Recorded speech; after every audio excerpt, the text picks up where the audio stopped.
Joined here by UCLA defensive line coach Todd Howard. Coach, biggest difference from last year, I would assume, just not having Brian Price.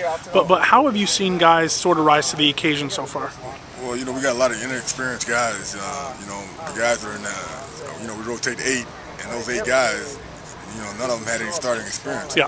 And very limited playing experience. But, as the weeks are going by, they're getting better. And we knew they would, as they gain the experience. Certainly it's hard to replace a guy like Brian Price, who, was a playmaking machine. But, David Carter, proved last week that he can make plays as well. Yeah. Talk a little about David Carter's game. He had 3 sacks. He had 3 sacks. He had 2 QB hits where he was almost there. He just had a phenomenal game, and hopefully that's the standard for him for the rest of the season. It seems like he has technique really down well, and he knows hand placement and foot placement and all that kind of stuff. How important at this level, and we'll talk about Owa in a second, but how important has that been for him, just being smarter than other guys and knowing how to put himself in position to make tackles and sacks? Well, at this level, everybody's a good athlete. All the kids that are playing in the Pac-10 were all-stars in high school. And, in order to win and dominate and not just break even, you're going to have some skill and techniques.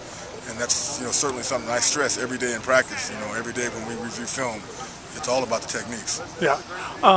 Now talk a little bit about Owa. He just seems, you watch him on film, he's a freak. He's an absolute freak. Owa, he's very strong physically. He's at this level to compete and dominate at this level. He's, as a freshman coming in, a true freshman, he's still trying to learn the techniques, and learn how to read the keys that I'm giving him and react to the keys. And he's getting better week by week, but he's not there yet. But he's working awful hard. It looks like now he's in the starting lineup. Yeah, he started last week, and he did some good things. He made a nice play that ended up being a personal foul, but I didn't think he was going to be able to make that play. Yeah. And he came out of nowhere and made it anyway. Now you're moving Nate Chandler inside. What does Nate give you inside? He just seems like such a big hoss. He's a big body. He's a 300-pounder. He's a good athlete. He's another guy who moved over from the offense and never really played defense. So basically, you got a guy, he's like a freshman. Yeah. And, he's progressing, weekly as well. And he's not where he's going to be by the time it's all said and done. Yeah. The idea that, Owa is raw, Chandler's raw, and all that kind of stuff. Do you ever see, when you're watching film, or even when you're watching live, do you ever see and just say, oh my God, that's it, that they did it exactly right, all 4 of them? I haven't said that yet, I'll be honest with you. I see a lot of raw ability, but they still aren't where they're going to be. So, how excited does that make you to know that maybe in a few weeks, few months, a couple years, where they're going to be? Well, yeah, I'm excited about the future with this group. I think it's going to be a great group.